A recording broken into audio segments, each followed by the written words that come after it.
Yep, we're doing this again. All of my previous attempts at solving my chronic sleep debt have fallen flat. Let's start building. For me, the process of prototyping any electronic project starts on a breadboard. No, not that type of breadboard, you silly goose. This type of breadboard. A breadboard is a device used for prototyping circuits without the need for soldering. The cornerstone of my builds is generally an Arduino. Using it is basically a cheat code for not knowing proper electronics. Instead, I can just integrate a bunch of cheap modules with the Arduino at the core, not having to build any circuitry from scratch. I typically bounce between having ChatGPT write my code for me and tweaking the circuitry. If I feel anything get super hot during the build at any point, I pull the offending piece out and put in a new one. Oh, these things are so much worse than a Lego. Generally, this just results in me having 2 burnt up voltage boosters instead of 1, but I digress.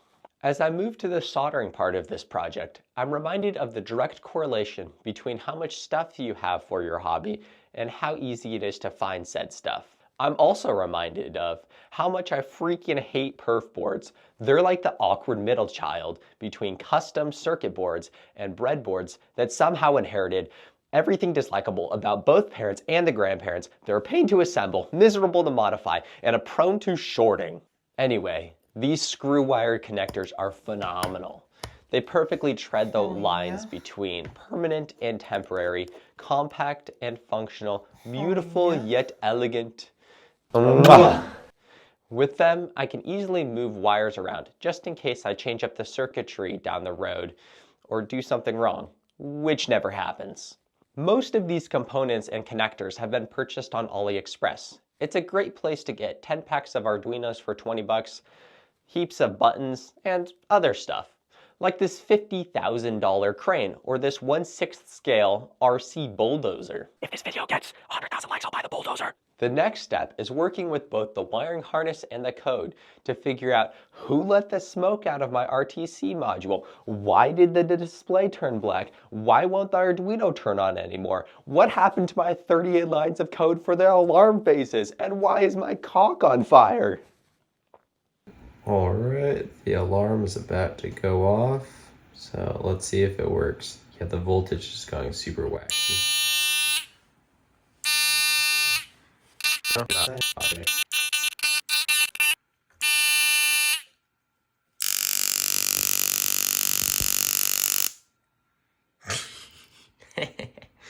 Yeah, that'll work.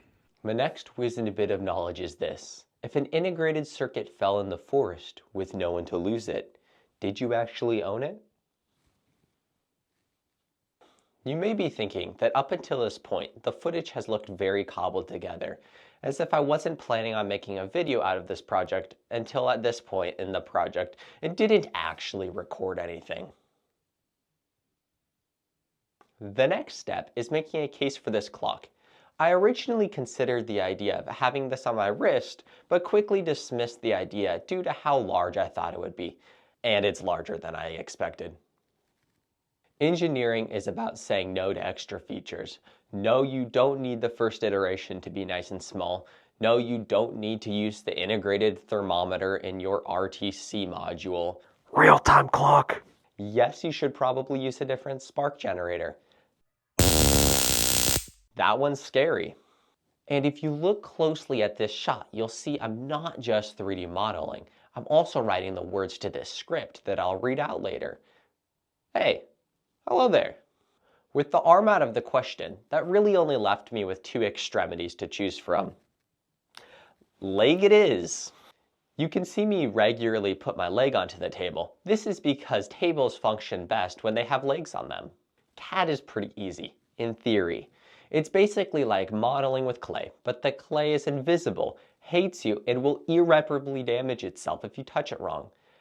I recommend that you learn just enough to be able to complete the project at hand, and eventually you'll develop a workflow so abysmal that it'll scare any CAD designer that you show your model to, and that'll be funny. Works for me. Speaking of CAD, get yourself a 3D printer. They're the world's greatest prototyping tool, and if you don't use it, I'll have another opportunity to lowball someone on Facebook Marketplace when you try and offload it. I don't make any money off of this, so you can trust what I say.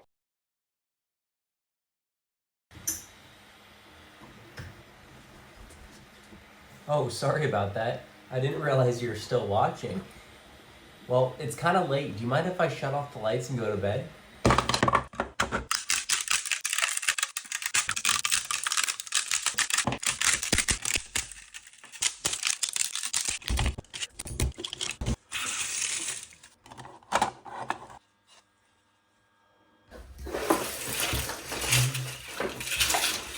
When designing something, it's often most efficient to build a minimum viable product first. For instance, I shouldn't waste a bunch of time fine-tuning the latching mechanism on this before I print it, because more than likely I'm going to change something about the circuitry that would require me to redesign the case to work around it. What's important is that I get something on the table, or in this case, on the leg, before I get bored of this project. Having a clear workspace is key for being able to complete projects efficiently. If you have to balance your computer on top of 4.5 inches of nerd trash while you code, it's going to somewhat affect your ability to make progress. Not as much as doom scrolling for 6 hours a day, but we both know you're not going to stop doing that.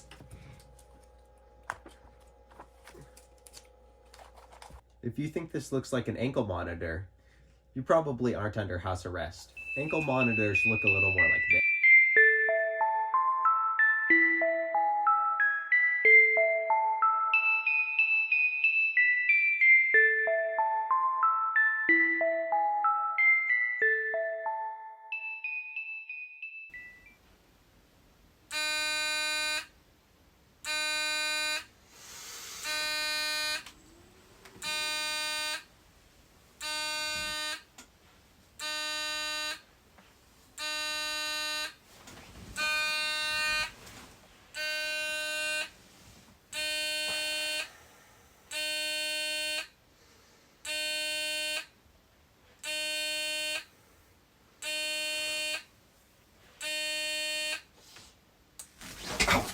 God dang it. Ow, frick.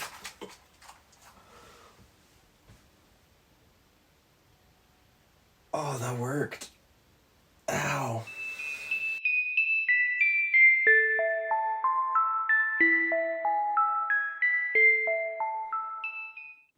Huh. Not really sure what I'm supposed to do now. God.